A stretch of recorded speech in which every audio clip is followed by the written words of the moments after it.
भोला भांग तिहारी उनित घोटत घोटत हारी कि भोला भांग तिहारी उनित घोटत घोटत हारी हारी।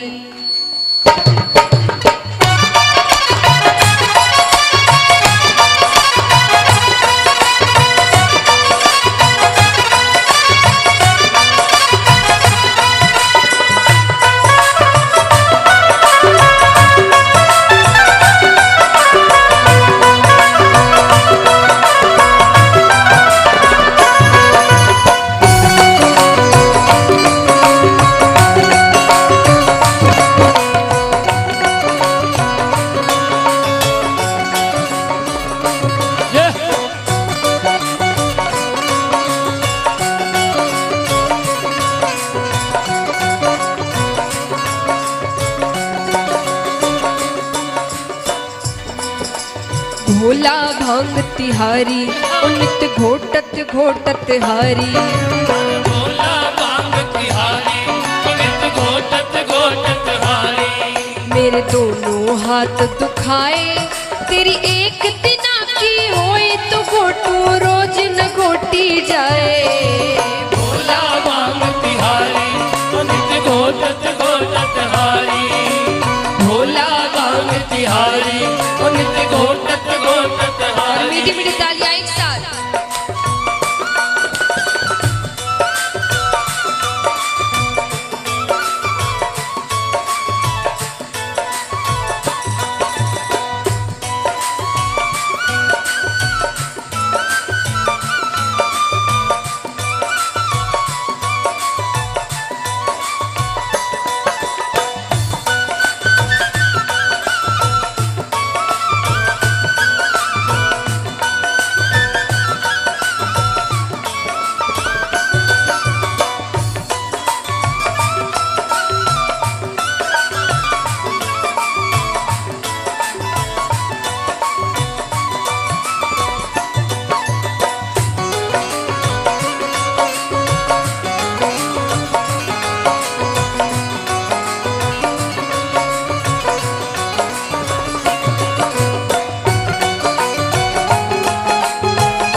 और पार्वती माता कहती है कि मेरे पिताजी के घर में इतने नाजों से मुझे पाला गया, कोई काम मैंने नहीं किया वहां पर, और यहाँ पर जब से आई हूँ केवल भांग घोट रही हूँ।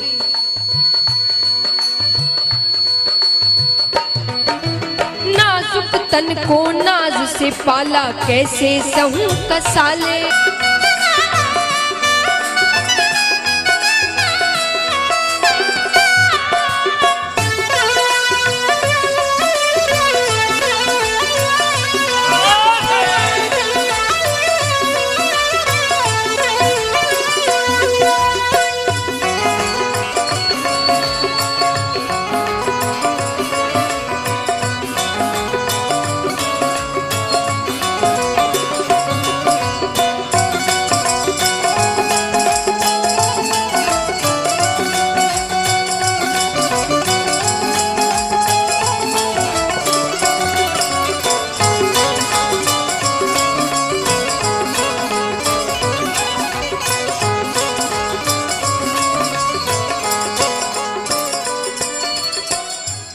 और माता कहती है कि हमें क्या लगा था, महादेव जी से विवाह हो रहा है।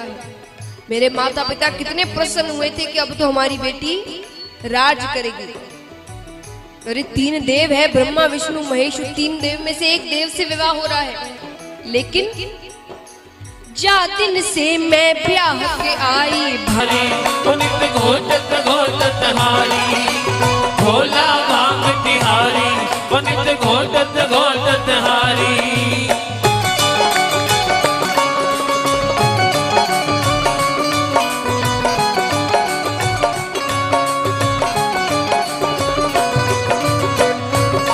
बोलिए शंकर भगवान की।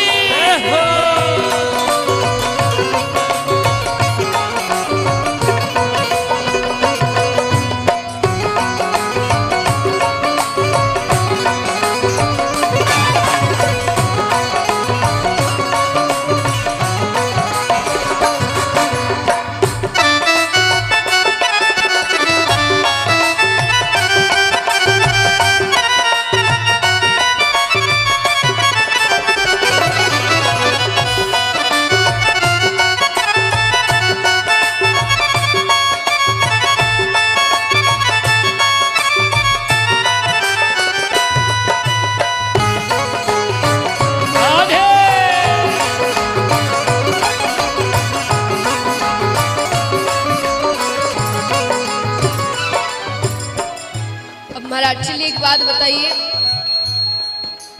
जब घर में झगड़ा थोड़ा ज्यादा बढ़ जाता है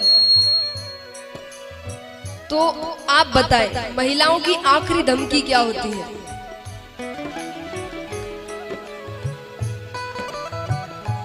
मैं तो जा रही हूं अपने पिताजी के घर। तो पार्वती माता भी क्या कहती है महादेव जी से? अलख पड़े तेरे सिल पट्टे पर मैं पीहर।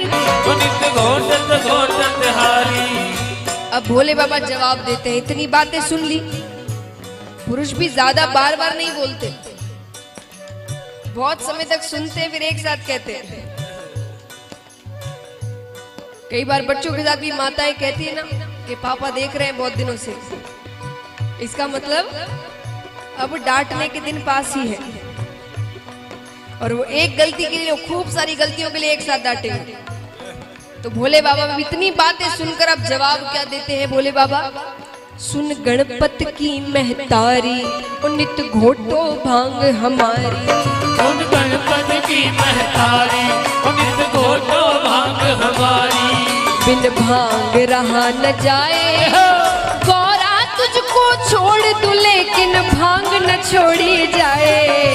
भोला भांग तिहारी नित घोटत घोटत हारी। भोला भांग तिहारी नित घोटत घोटत हारी।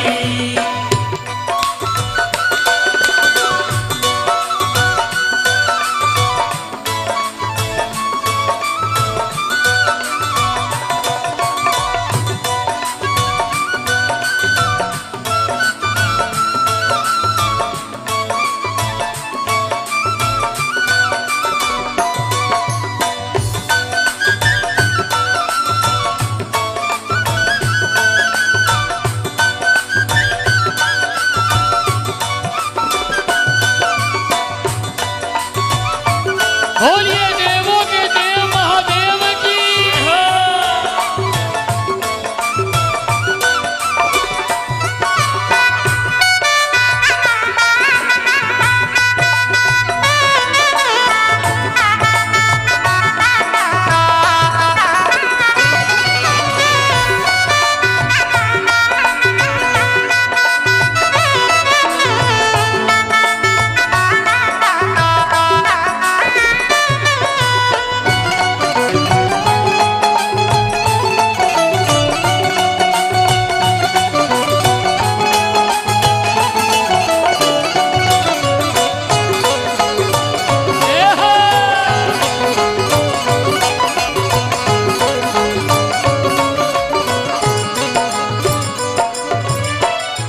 और भोले बाबा कहते हैं कि ये ऐसी वैसी भांग नहीं है, भांग की भी महिमा है। भंग नहीं नित घोटत घोटत हारी।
अब जब इतनी बड़ी बातें कह दी, भांग की महिमा बता दी और कह दिया कि गौरा तुझको छोड़ दूं लेकिन भांग न छोड़ी जाए, तो पार्वती माता क्या कहती है, शिव शंकर से